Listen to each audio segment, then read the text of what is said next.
Kõigepealt tere hommikust ja suur tänu selle konverentsi või ürituse organiseerijatele, et ma arvan, et see on üks väga vajalik üritus, mida me täna siin hakkame läbi viima. Ja seda siis heas mõttes tegelikult lisaks sellele tänasele ilmale. Ja miks ma nagu niimoodi ütlen, on tegelikult see, et minu arust selline biometaani või biogaasi kasutamine transpordisektoris on ja tänase ürituse nagu ettekanded on väga hea näide sellisest heast koostööst. Ehk siis meil on selle teema puhul tekkimas justkui selline inglise keeli öeldes nagu win-win mudel, et tegelikult kõik osapooled justkui sellest võidavad. Ja miks? Ma räägin siis natukene võib-olla selles sissejuhatuses. Kõigepealt aga natukene võib-olla tausta, rääkimaks siis Eesti sellest taastuvenergia eesmärgist. Eesti on võtnud endale siis saavutada 25% taastuvate allikate eesmärk energia kogutarbimises. Ja kui vaadata seda eesmärki sektorite lõikes, siis peaksid välja jätma tegelikult nagu soojuse tootmise taastuvatest allikatest. See on olnud Eestis läbi aegade toimiv tegevus, soojust on toodetud puidust või puiduhakkest, siis kaugkütte soojuseks, puitu kasutatakse kodumajapidamistes ja selline osakaal Eesti energiabilansis puidu näol on alati olemas olnud. Selgelt eristuvad siin elektrisektor ja transpordisektor, mis on täpselt samamoodi siis selle Eesti eesmärgi täitmise ühed osaga. Ja kui me räägime elektrisektorist, siis tegelikult me peaksime vaatama siit 10 aastat tagasi. Kui me mäletame aastat 2000 või 2000 algust, siis taastuvatest allikatest elektritootmise osakaal oli mõõdetav protsentidega, mis algasid 0,0. Täna me räägime osakaalust rohkem kui 10%, eelmisel aastal oli siis taastuvatest allikatest toodetud elektrit 13% siseriiklikust tarbimisest. Eile avalikustas Elering siis oma esimese kvartali tulemused ja sai juba selle osakaalu 16%. Ja võrdluseks tuleb siia tuua siis, et elektris peaks taastuvate allikate osakaal 2020 aastal olema 17%. Ehk siis me oleme juba jõudmas selle eesmärgi täitmisele. Miks ma räägin elektrist? Viimase dekaadi vältel, ehk siis sellesama 10 aasta vältel on olnud see areng tohutult kiire. Kui me võtame neid protsente, siis protsentide mõttes on areng olnud siis rohkem kui 1000%, 1500%.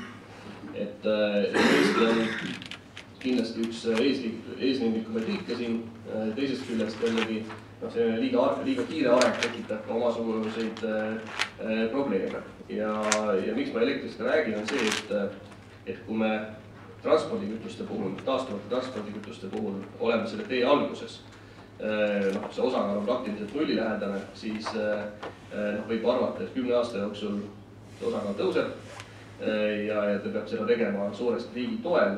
Küsimus on, et kas me hakkame kolistama mööda neid samu ämbreid, nagu praegusel hetkel ka siis taastuvate allikate elektritootmise juures või valime parema tee ja suudame seda teha sellisel viisil, et meil ei peaks tekkima selliseid eriarvamusi, nagu näiteks tänasel päeval on siis nende samade elektrisektoriga makstavate taastuvenergia toetustena.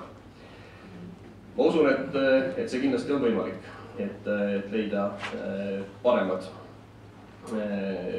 võimalused. Ja kui me räägime nüüd sellest transpordi poolest, siis Eesti on võtnud endale eesmärgiks saavutada siis 10% osakaal, taastuvkütuste osakaal transpordisektoris.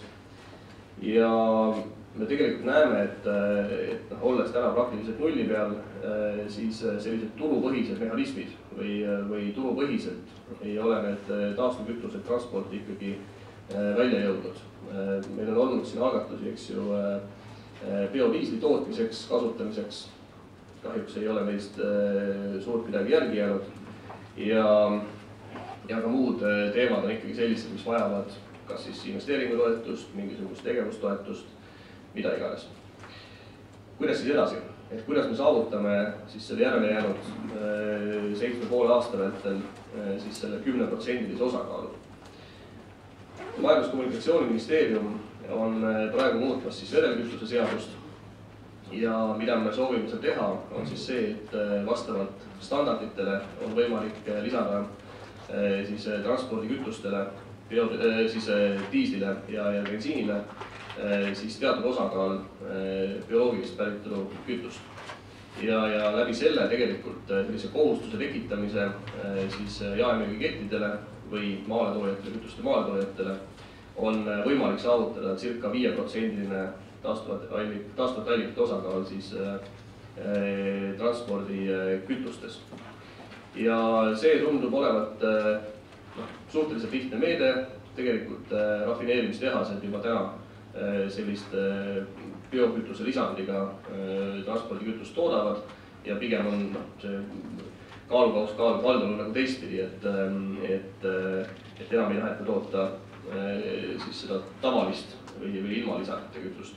Nii et sellise 5% osakaalu saavutamine on üsnagi käegakatsutav ja üsnagi lihtne. Suurem küsimärk kindlasti ripub selles osas, et kuidas siis saavutada see ülejäänud 5%. Et millised on need võimalused ja tegelikult need valikud tunduvad siin olevat üsna ahtad. Et seda AU või ütleme kuumaõhukvootide müügi tehingute raames on riik soetanud endale siis võimaluse toetada elektriautode soetamist või siis ostnud elektriautosid, nii et plaanide kohaselt peaks siis selle aasta lõpuks olema meie teedel vuramas ringi juba siis circa siis 1000 elektriautot. Ja ühest küljest tunduks areng olevat üsnagi hea, teisest küljest, kui me vaatame täna ikkagi nende samade puhaste elektriautode enda hinda, siis nad ei ole ilma selliste toetusmeetmeteta pigem konkurentsivõimelised. Ja teine aspekt, mis kindlasti elektriautode puhul selle eesmärgi täitmise puhul rolli mängib, on see, et arvesse läheb taastuvate allikate osakaal ainult selles ulatuses, palju siis riigi elektribilansis siis seda taastuvad allikad on, ehk siis Eesti mõistes vähem kui 20%. Nii et ka see pool kindlasti panustab mingisugusel kujul siis selle 10%-lise eesmärgi saavutamisse, teisest küljest kindlasti mitte sellises ulatuses, nagu meil seda vaja on. Omaette lahenduseks võiks olla 100%-lise või sellise täiesti puhta vedela biokütuse kasutamine, kindlasti mitte väga laialt kõikides transpordivahendites, aga näiteks ühistranspordiettevõtetes. Aga selle probleem pigem langeb sellesse suunda, et need transpordivahendid ise, bussid näiteks, on mõnevõrra kallimad, nende ülalpidamiskulud on kallimad ja ka tegelikult kütus ise on kallim. Ehk siis majanduslikus mõttes ei tundu ka olevat väga hea alternatiiv. Ja see kõik toobki meid tegelikult siis selle biogaasi juurde või biogaasist toodetava metaani juurde, mis vähemalt mulle ja ministeeriumile tundub ühe väga hea lahendusvõimalusena täna. Ja kui me räägime biogaasist, täna on teda käsitletud pigem sellises põllumajanduslikus võtmes ja võtmes, et temast toodetakse elektrit ja soojust siis gaasimootorites.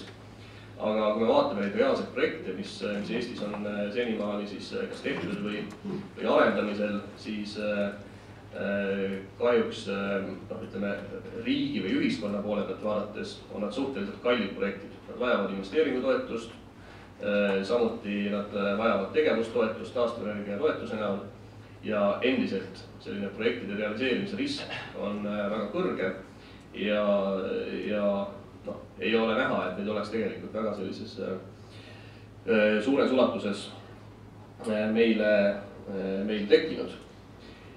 Samas, lugedes siis selle metaankütuste kasutamise edendamise transpordis töörühma tulemusi, siis sealt on tegelikult võimalik välja lugeda seda, et meil on olemas siis selle biometaani või biogaasi potentsiaali väga suures ulatuses.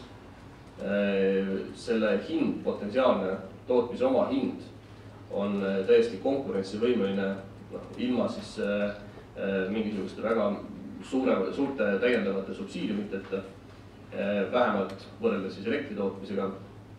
Ja igatepidi tundub selline biometaani või biogaasi kasutamine transpordisektoris mõistliku alternatiivina ja endiselt ka potentsiaali osas, et see võimaldab saavutada ka Eesti riigi jaoks neid eesmärke, mis me oleme enda jaoks seadnud.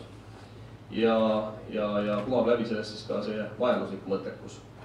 Nii et avasõnade mõttes ministeeriumi ja minu enda seisukoht on see, et tänase konverentsi juhtmõte, et 2020. aastal sõidab